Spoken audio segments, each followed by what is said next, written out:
जय हिंद एवरीवन। तो आज हम देखेंगे हमारा जो टॉपिक है वो है फॉल्ट। तो हम थ्री फेज फॉल्ट के बारे में जानेंगे।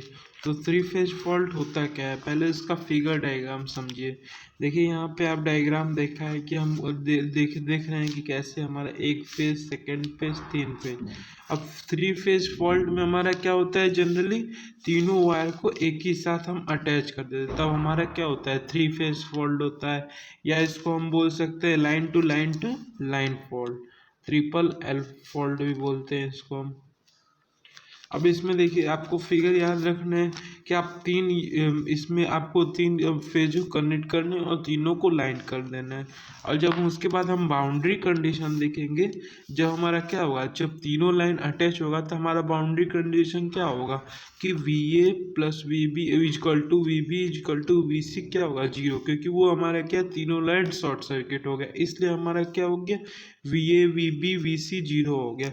और ये हमारा जो कनेक्शन है वो एक ही में अटैच हो गया, लाइन हो गया, तो हमारा जो करंट होगा वो तीनों का सम क्या होगा, जीरो होगा, क्योंकि शॉर्ट सर्किट तीनों में हो गया। तो I A plus I B plus I C equal to zero, equation number ये वन, इक्वेशन नंबर टू। और लेकिन इसके बाद हम जानते हैं कि जो हमारा जो यहाँ पे तीनों फेज हैं उसके जो मैग्नीट्यूड करंट है वो हमारे इक्वल होंगे। यहाँ पे देखिए magnitude of I A, magnitude of I B, magnitude of I C, तीनों हमारे इक्वल है। अब उसके बाद देखिए आगे बढ़िए, फिर उसके बाद हम इसको सीक्वेंस में जब ड्रा करेंगे, सीक्वेंस वाला हमारा जो होगा, तो हम इसको अभी हम पॉजिटिव सीक्वेंस मान के चल रहे, पॉजिटिव नेगेटिव तीनों है। तो यहाँ पे देखिए आई ए इधर से रिप्रेजेंट, ये वाला सर्कल हम लोग फॉलो कर रहे हैं, आई ए आई बी और आई सी।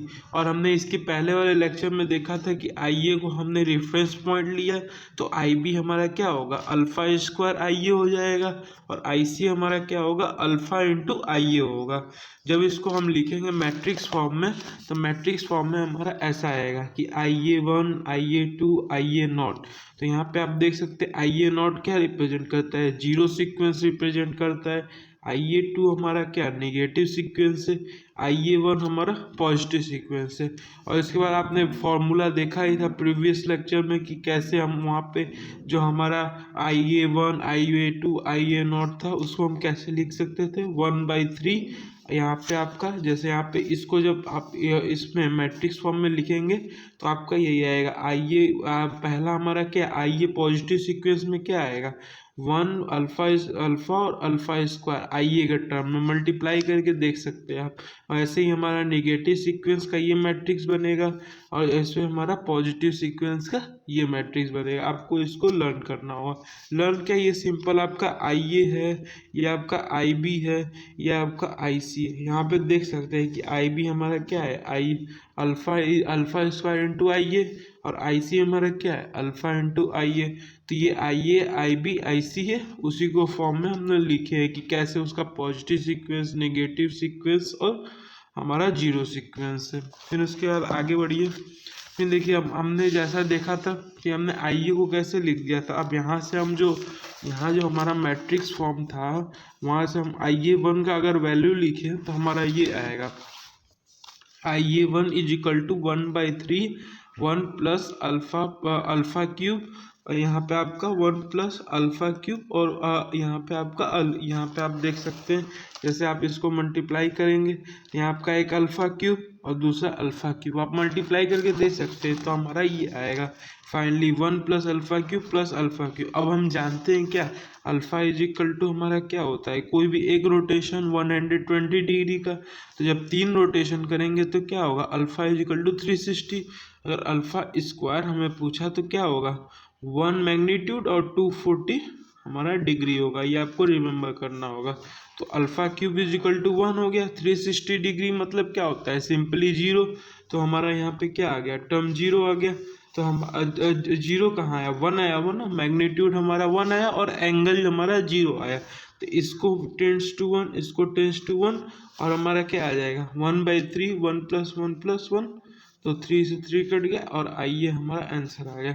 अब सिमिलरली हम आई ए टू भी निकाल सकते हैं, सेम मैट्रिक्स लेके 1 plus alpha power 4 plus alpha square, into I A. तो अब यहाँ पे आप क्या करेंगे, अब अल्फा पावर 4 क्या हो सकता है आपका बताइए।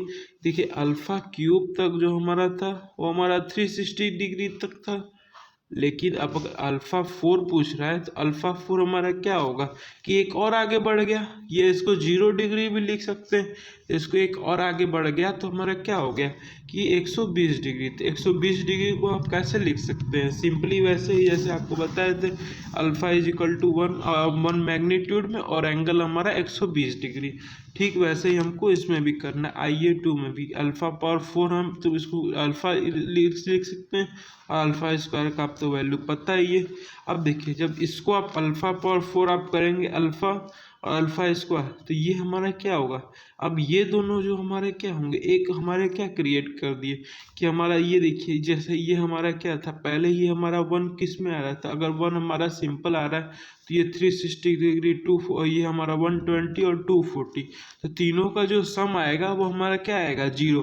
आपको ये भी चीज़ आपको याद ही कर लेना है, 1 प्लस अल्फा स्क्वायर का जो वैल्यू आएगा वो 0 आएगा, क्योंकि ये क्या होता है इन दोनों का सम इसके अपोजिट हो जाता है। जैसे हम अगर फेज जैसे यहाँ पे ड्रा करें रिजल्टेड, तो ये इसके रिप्रेजेंटेड इस इन दोनों का रिजल्टेंट क्या इधर आएगा और ये इसको इधर, तो अपोजिट कहीं ना कहीं वो काट देगा, इसलिए हमें को उसको रिमेंबर करना होगा। तो इसलिए हमारा IA2 कितना आ गया 0। अब सिमिलरली IA0 का जब हम इस मैट्रिक्स से वैल्यू निकालेंगे, ये मैट्रिक्स जो हमारा था वहाँ से वैल्यू निकालेंगे तो हमारा क्या आएगा IA0 का हमारा ये आएगा वैल्यू 1/3 1 प्लस अल्फा स्क्वायर ये आएगा। तो अब आप ये जानते ही हैं इसका जो रिजल्टेंट आएगा वो क्या आएगा 0 आएगा, तो सिंपली 0 हो गया। तो हमारा IA0 भी क्या हो गया 0। और जो हम जानते हैं कि अगर हमारे 0 सीक्वेंस में क्या होता है मैग्नीट्यूड इक्वल होता है, तो यहाँ से आपका VA0 भी आपका 0 आ गया। अब ठीक वैसे बात कर लीजिए पॉजिटिव सीक्वेंस का वोल्टेज कितना आएगा, वो भी 0 आएगा। पूछेंगे क्यों कि VA1 इक्वल टू क्या लिख सकते हैं EA माइनस IA1 ZA, लेकिन आपका IA1 क्या है EA अपन Z0, तो VA आपका 0 हो गया। वैसे आपका निगेटिव सीक्वेंस में भी क्या होगा VA2 इज इक्वल टू, यहाँ पे आप सिंपल ये इसी मैट्रिक्स से लिख सकते हैं, लेकिन आप जानते हैं क्या कि 1 plus alpha square is equal to 0, तो हमारा जो VA2 भी आ जाएगा वो 0 आ जाएगा। तो ये हमारा रहा क्या 3 फेज फॉल्ट, ये कंप्लीट। आप प्लीज़ इसको आप लिखते हुए चलिएगा, क्योंकि लेक्चर तो हम कम टाइम का बनाएंगे लेकिन आपको लिखना जरूर होगा।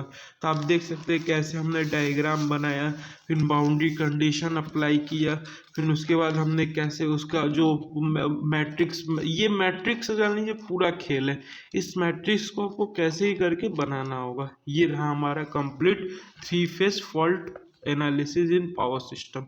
थैंक यू, जय हिंद।